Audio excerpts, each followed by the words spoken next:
En un proceso de compra, tú cuando llegáis, esto desde el punto de vista de consumidor, no, lo que pasa es que yo lo voy describiendo un poco con la terminología, pero todos habéis pasado por este proceso, estáis pasando actualmente por ese proceso en muchas decisiones de compra.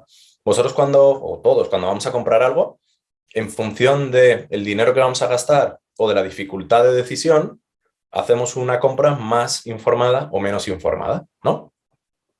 Entonces, cuando tú inicias el proceso tienes como varias fases. Una, cuando no sabes que tienes un problema, cuando ya sabes que tienes el problema, pero no estás informándote ni estás tomando ninguna medida, cuando sabes que tienes el problema y ya has empezado a informarte, cuando ya estás informándote bastante y ya solo te queda decidir un poco cuál es la solución que le vas a dar a ese problema en forma de un servicio u otro, una empresa u otra, y ya cuando estás en fase de decisión de casi comparar precios o comparar prestaciones, ¿no? Esto es un poco, eso es el viaje del consumidor. Esto es un poco los procesos, ¿no? Y dónde os vais a encontrar. En ese viaje, tú lo que haces como empresa a nivel contenidos es poner contenidos específicos para cada etapa de ese viaje. De tal manera que un cliente que está al principio de todo, que no sabe que tiene ese problema, no consume o no le atrae el mismo tipo de información que un cliente que ya está solo comparando precios. Eso en inbound, no sé si lo habéis oído, se llama top of the funnel, middle of the funnel o bottom of the funnel en términos de contenidos, que es la parte de arriba del embudo, la parte media del embudo y la parte baja del embudo. Los contenidos que se hacen arriba son como más generales y más específicos, o más generales la parte de arriba, me he distraído mirando el chat, o los vas haciendo más específicos según van bajando. Y la idea es acompañar a ese cliente, otros dirán empujarlo, ¿no? Que es un poco más agresivo, empujarlo para que vaya, digamos, como si fuera una fruta que se hace zumo y sale el cliente o sale el dinero, ¿no? Entonces, a través de esos contenidos o diferentes puntos de contacto con el cliente, ya sean webinarios, contenidos tipo, pues, blogs, ¿no? Que son como más generales, pueden ser luego más específicos, hasta llegar a cosas como ya muy concretas en la etapa final de decisión, que es, por ejemplo, calculadoras, ¿no? Imagínate que tú buscas un seguro, pues la típica calculadora ya de precio. Entonces eso ya es un contenido más bottom of the funnel o la parte de abajo del embudo, porque ya casi has hecho todo el proceso, has hecho por todo el viaje del consumidor y te falta ese punto de decidir, ¿vale? En ello. Pero en todas esas etapas tú vas dejando miguitas de contenido dándole valor al cliente, con la idea de que vayas, digamos, o le vayas acompañando tú durante ese viaje y acaben comprándote a ti. Muchas veces comprarán a otro. Bueno, eso es inevitable y al final esperas que haya suficiente volumen en tu mercado como para que lleguen a comprarte a ti. ¿Sí? Hasta ahí. Vale. En ese contenido que vas haciendo y que vas haciendo específico para, ahí vienen vocablos, ¿no? Que ya habréis ido conociendo para tus buyer persona, lo haces tú te haces como una matriz, ¿no? Esto sí lo puedes hacer en Excel o en cualquier cuadrado que te venga, y es una matriz que sería las etapas, bueno, no sé si me habéis invertido, pero las etapas del viaje del consumidor y luego tus diferentes buyer personas. Y ahí qué tipo de contenidos, buscaros por ahí matrices de contenidos de inbound,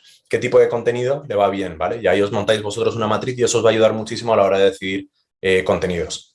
Bueno, entonces, vale. En toda esa etapa, lo que vas haciendo a nivel inbound es proveerle de contenidos o de puntos de contacto para que tú te mantengas en su mente, de tal manera que cuando tenga que hacer la decisión, ¿vale?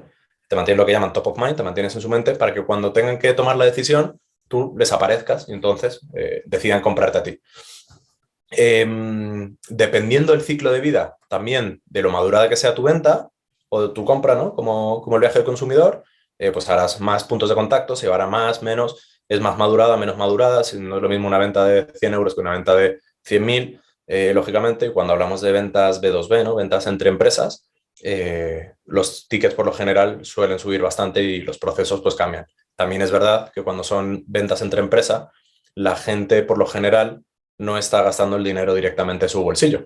Aunque si es una empresa pequeña y es el fundador o dueño el que está haciéndolo, muchas veces es difícil distinguirlo o difícil que cambien ese pensamiento de decir no me estoy gastando dinero de mi bolsillo, ¿no? Yo he hablado con gente y es muy lógico, ¿no? Decir, mira, si estoy a punto de jubilarme, si me gasto esto ahora en invertir, es menos dinero que voy a tener para jubilarme, ¿no? Con ese tipo de cosas hay que jugar también, lo veremos un poquito más, yo creo, en la parte de ventas. Por lo tanto, inbound es tender esas redes o poner esas entradas para que la gente, cuando está buscando, haciendo ese proceso de información, te encuentre y pueda pedirte información. Y ahí entra el tema de capturar leads, ¿no? Prospectos, información de ellos y luego ir nutriéndolos. Acabamos de hablar como de la parte más inicial de todo ese proceso, es cuando todavía no nos conocen, no saben que nosotros les aportamos una solución y, y están todavía buscando, ¿vale? Entonces, ahora un segundo que he tocado aquí y ahora no me estoy... Vale, entonces, una vez llegan a nuestra página web, ahí lo que suele pasar es que tú tienes diferentes etapas, ¿no? Es decir, tienes un visitante anónimo, que es pues nadie, porque todavía ni te ha dejado cookies ni nada. Luego tienes de ahí, que es una visita, de ahí pasas o intentas pasar a tener un lead. Un lead se considera, no sé si en castellano es prospecto directamente, hay cada uno, la terminología varía un poco, pero un lead se considera ya alguien que te ha dejado sus datos. Por lo general, la gente vende sus datos a cambio de información de valor.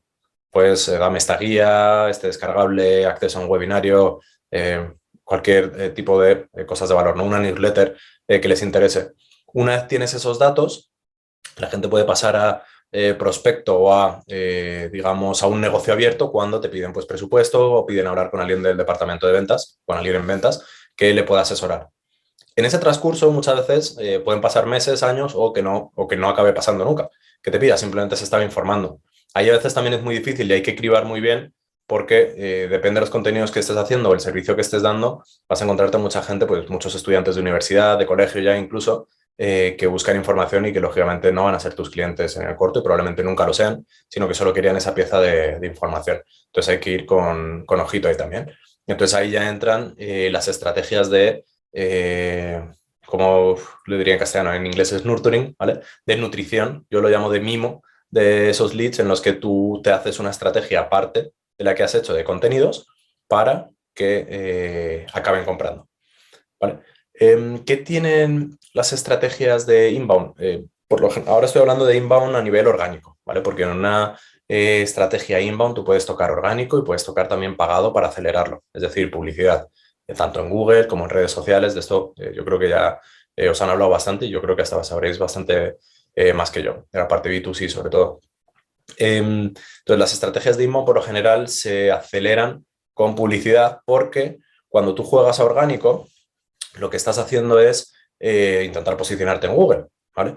Yo ahí mi recomendación es, si no tenéis muchos recursos o no tenéis mucha capacidad de escribir, que seáis lo más específicos posible. Es verdad que os llegará menos gente, pero la gente que os llegue será muy específico para vuestro negocio. Entonces, ahí tenéis que ser muy inteligentes y elegir, ¿no? El balance entre cuánto nicho quiero ser y qué volumen quiero tener, ¿no? Porque probablemente, aunque tengáis la capacidad de posicionaros en cosas muy generales y que os traigan gente, no vais a tener la capacidad para filtrarlos vosotros y atenderlos a todos. Entonces, es interesante que os podáis focalizar mucho en algo específico. Y ahí siempre funciona mucho intentar dirigiros a la gente en sus propios términos y en lo que creéis, es un ejercicio difícil, si no lo tenéis muy presente, en lo que creéis que diría esa persona a la hora de comprar o cuáles son sus miedos y preocupaciones, ¿vale? A nivel contenidos, ya os digo, yo soy súper experto escribiendo, de hecho a mí se me suele atascar bastante. ¿Qué tienen las estrategias de inbound marketing también? Que al final, si tú tiras por la parte orgánica, a lo mejor estás tardando 2, 3, 4 meses en posicionarte bien en Google por esa palabra y eso escribiendo regularmente. Entonces, son estrategias que son lentas, pero son efectivas. ¿Por qué? Y suelen ser bastante rentables también. Porque si tú te basas solo en publicidad, una vez dejas de hacer publicidad, dejas de recibir visitas o dejas de recibir gente interesada. Pero si haces contenidos orgánicos, eso se queda durante bastante tiempo y de hecho va ganando o va siguiendo ganando autoridad y te sigue reportando, por lo que tú de repente dejas durante 6 meses de hacer y sigues recibiendo visitas o gente interesada por ese camino. Lo ideal es combinarlo, ¿no? Tú los primeros 3, 6 meses que estás haciendo orgánico hasta que empiezas a recibir visitas, que lo puedas acelerar con publicidad para cubrir esa diferencia que hay ahí y puedas empezar a tener visitas. Ahora, tienes que ir afinando bastante bien y en publicidad yo creo que vosotros ya habéis visto bastante más.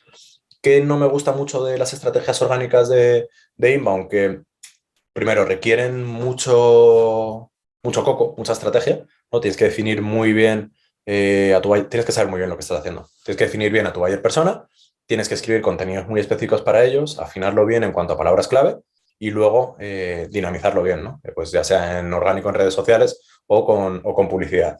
Y luego esperar unos meses a que te empiecen a llegar las visitas. Ahora, cuando las visitas interesadas, ahora las visitas cuando te empiezan a llegar, tienes que empezar a ver cómo de cualificadas son. Es decir, te empezará a llegar mucha gente que a lo mejor te pide presupuestos o te pide información y es gente que no cualifica porque no has afinado bien tu estrategia o porque en el formulario no lo has afinado bien. Entonces, a lo mejor a ti, no tengo ni idea, un ejemplo, si remodelas casas, pero solo remodelas casas de a partir de 100 metros cuadrados y de 2 plantas, me lo invento, puede llegarte mucha gente de pisos de 50 metros cuadrados que no son tu target, ¿no? Entonces, eso a lo mejor no te das cuenta hasta que empiezan a llegar y luego tienes que ir reafinando, ¿no? Entonces, es un tema que tarda, pero en un mundo ideal yo siempre lo haría, ¿vale? Estrategias de inbound y se puede empezar desde muy poquito, ¿no? Se puede empezar desde muy poquito, quiero decir, os podéis fijar hitos de, pues venga, voy a empezar escribiendo un post al mes, ¿vale? Muy específico y eso sí, a la hora de hacerlo mi recomendación es que le metáis estrategia, ¿vale? Que, a ver, si vais muy apurados y tal y empezáis a hacer, pues hacerlo y ya está y escribir, que es mejor que no hacer nada.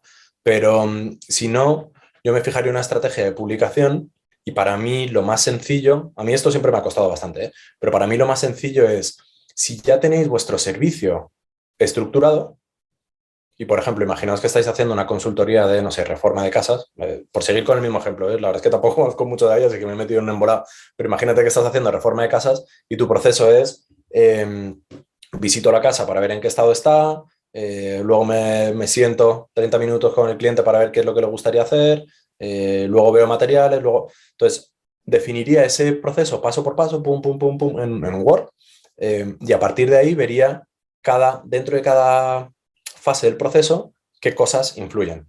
Y te vas haciendo un esquema.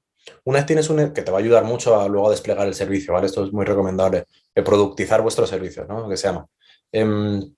Una vez lo tenéis todo el esquema hecho, empezáis a pensar qué podéis escribir en cada una de las pequeñas secciones y cuáles son más propensas a atraeros gente más específico. Entonces os planificáis, pues venga, voy a ir en orden y voy a escribir uno a la semana de cada una de las secciones. Y si lo hacéis así, os va a costar muchísimo menos, porque si no es, vale, ¿y ahora de qué escribo? ¿Y ahora de qué escribo? Y vais a ir un poco a... A mí me ha pasado, de hecho, aún lo hago, de vez en cuando, ostras, me toca escribir, quiero llegar a mi objetivo de escribir el post semanal, el post mensual, y ahora que me toca, ya no sé ni me acuerdo de lo que he escrito ni lo que no. Entonces, para mí, el mejor consejo ahí es sacar el esquema de vuestro despliegue de servicios y escribir un post por cada uno de las áreas. Y luego ya podréis ir profundizando cada vez más y cuanto más específicos, pues es un poquito más bottom of the funnel, ¿vale? Más específico al este. Cuanto más hacia arriba, más top of the funnel.